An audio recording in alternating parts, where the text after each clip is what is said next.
Halo, balik lagi dengan saya Onip dari Malang Moto Vlog ya. Hari ini saya mau ngevlog jalan kaki. Ya enggak lah. Ini dia motornya. Naik Suzuki Spin.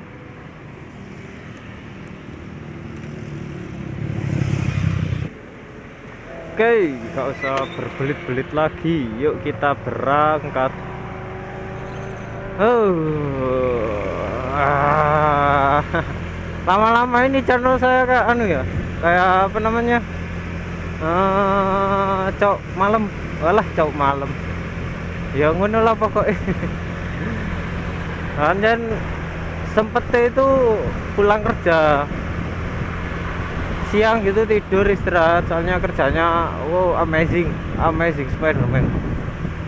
Ya kalau sepi gitu gak apa-apa, kalau pas rame itu kan menguras tenaga. Apalagi di depan kompor ya, rasanya itu dingin banget, jadi emosi aja pokoknya. Jadi makanya kalau siang saya istirahat. Oke, hari ini saya akan bahas seperti yang tertera di judul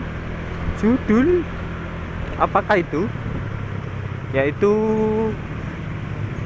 motor dikasih turbo. Enak. Motor dikasih turbo bisa ya. Sebelumnya saya mau ngucapin halo, selamat datang nawakku, kawan-kawanku ya. Yang baru aja subscribe saya ataupun pelanggan lama saya, nawak lama, makasih udah mantelengin video saya. Oke, hari ini saya mau bahas tentang itu tadi, turbo di motor dikasih turbo. Pertama kita perkenalan dulu ya. Apa sih turbo itu? Wah, jarang banget deh seorang sih nggak tahu turbo itu. Turbo itu adalah suatu komponen yang dulunya ada di mobil,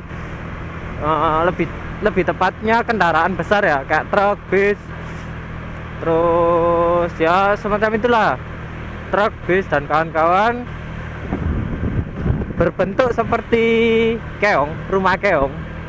Ada juga yang berbentuk seperti kerucut. Rumah keong, yang berbentuk rumah keong itu adalah turbocharger. Kalau yang berbentuk kerucut itu adalah supercharger. Cara kerjanya sama, jadi dia nyedot angin yang ada di udara segar ini buat dimasukkan ke karburator. Nah gitu cara kerjanya gitu. Jadi proses pembakaran akan lebih stabil dan lebih lebih sempurna ketika oksigen yang diterima ini banyak, kan gitu logikanya. Jadi turbo itu cara kerjanya gitu. Jadi kita nyanggrok nak. Jadi cara kerjanya turbo itu kayak gitu. Nah, terus gimana cara istilahnya menghidupkan turbo itu tadi? Kan kalau mesin dia pakai bensin. Terus kalau fan dia ngikut bensin, AC juga. Nah, kalau turbo gimana? Nah, turbo ini lebih kalau aku bilang sih lebih mandiri, ajib mandiri. Kenapa lebih mandiri? Soalnya dia itu cuman butuh dari pembuangan knalpot, gas buang, exhaust. Dia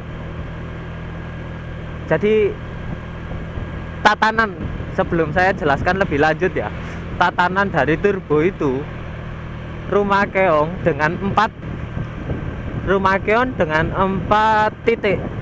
Titik pertama untuk input exhaust atau gas buang dari knalpot. Yang titik kedua itu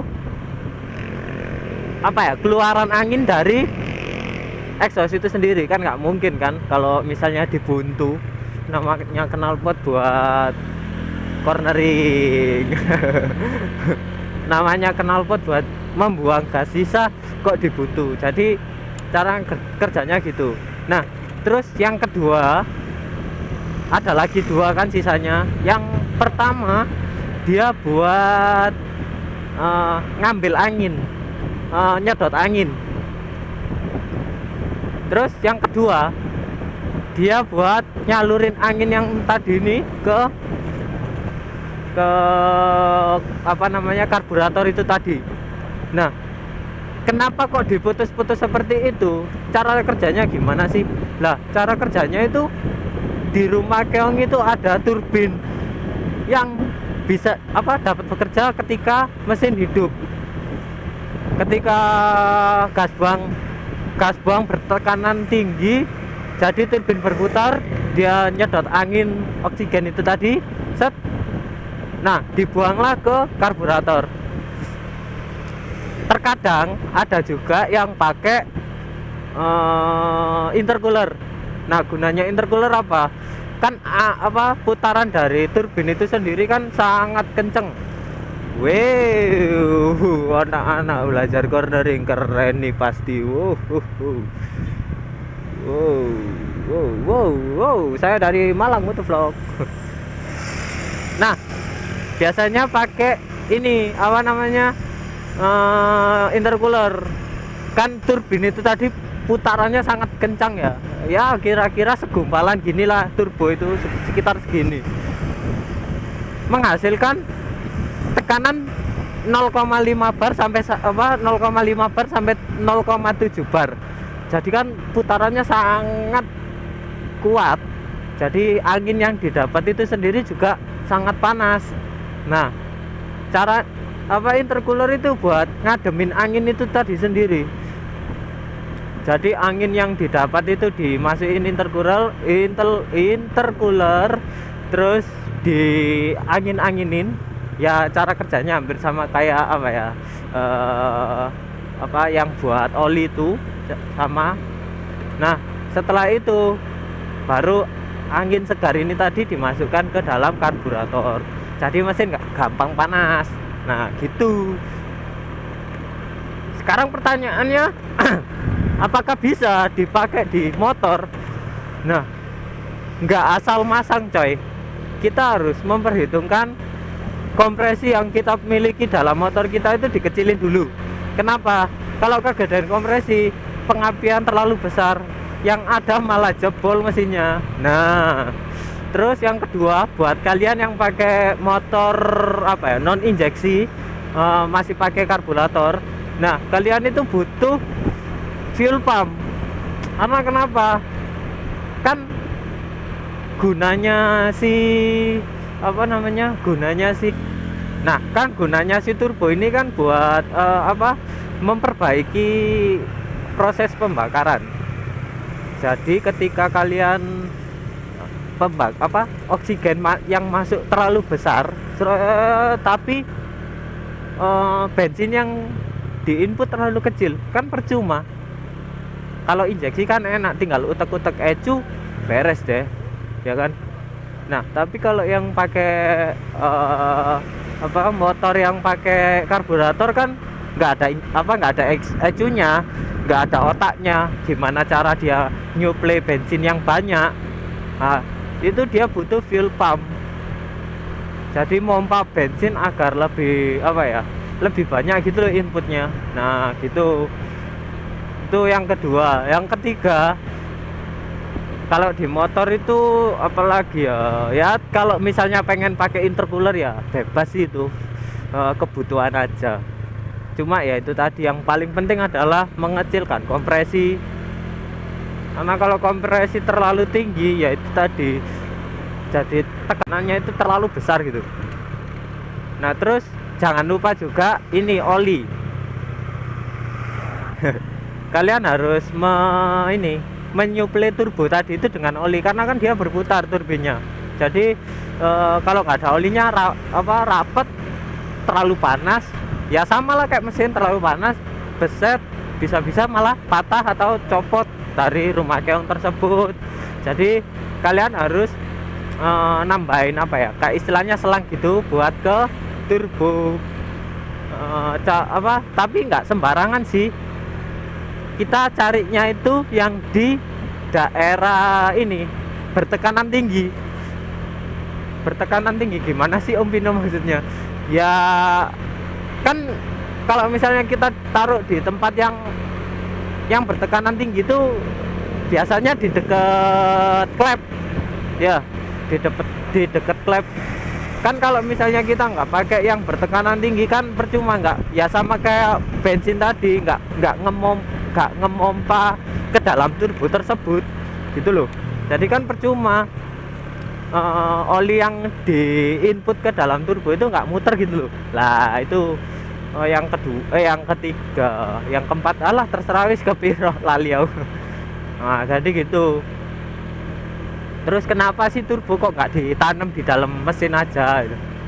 Ya itu sama, jawabannya sama kayak yang tadi, supaya nggak terjadi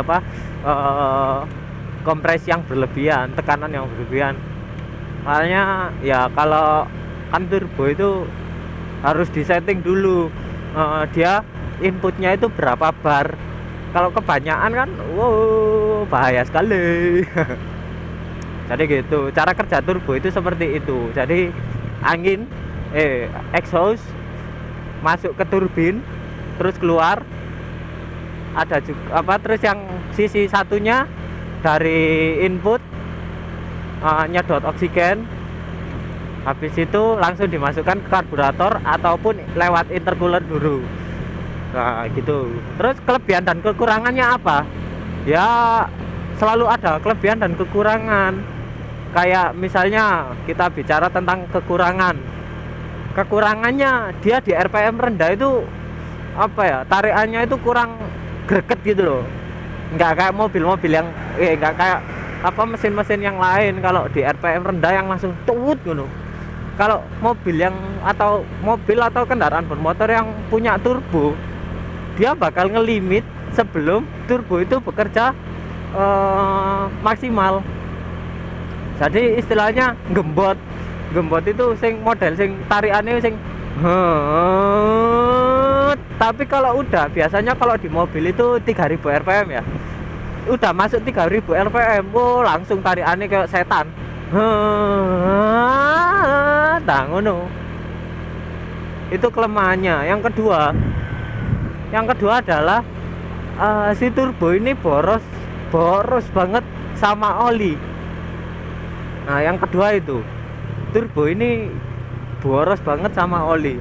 Kenapa? Ya itu tadi, karena yang dilumasin itu nggak cuman mesin aja, turbo juga butuh pelumas. Ya itu penyebabnya kenapa turbo bisa boros di oli. Udah sih, kalau menurutku sih itu. Sama ini perawatan lebih mahal. Soalnya turbo itu harganya nggak murah, jadi perawatan lebih mahal. Tapi keuntungannya keuntungannya dia lebih responsif. Jadi ketika kan kita masukin gigi persneleng kan nggak mungkin kan RPM rendah kalau pas lagi kebut-kebutan. Jadi dia untuk naik ke gigi berikutnya itu Amazing Spider-Man. Rasanya mobil atau kendaraan kalian itu kayak ditendang-tendang. Terus yang selanjutnya itu kelebihannya adalah dia lebih irit di bensin dan bisa dipakai di jalan umum dengan kecepatan seperti itu loh.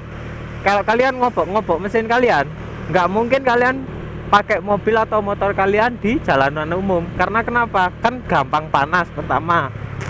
Yang kedua itu mesin gampang panas, ya sayang lah, istilahnya sayang. Putar balik lagi. Aku pengen lihat anak-anak cornering itu tadi loh. Nah gitu. Itu terus irit di bensin juga, pembakaran kan maksimal, oksigen yang diterima kan juga maksimal, jadi nggak butuh input yang banyak gitu. Tuh jadi gitu penjelasan saya. Jadi pokok kendaraan bermotor itu bisa kok dikasih turbo. Jadi ya gitu deh, semoga membantulah vlog saya buat kalian yang pengen ngasih turbo di kendaraan bermotor kalian. Keren keren keren keren keren keren keren. Belajar cornering. Keren keren. Nanti mampir Jadi gitu ceritanya gitu. Oke, terima kasih. Jangan lupa like, subscribe, and share video saya. Terus buat menambah pengetahuan saya, kalian juga bolehlah komen video saya. Kalau misalnya kurang cakep editingnya komen, atau penjelasannya kurang detail komen, nggak apa-apa. Jadi gitu ya, sekian vlog dari saya. Thanks for watching.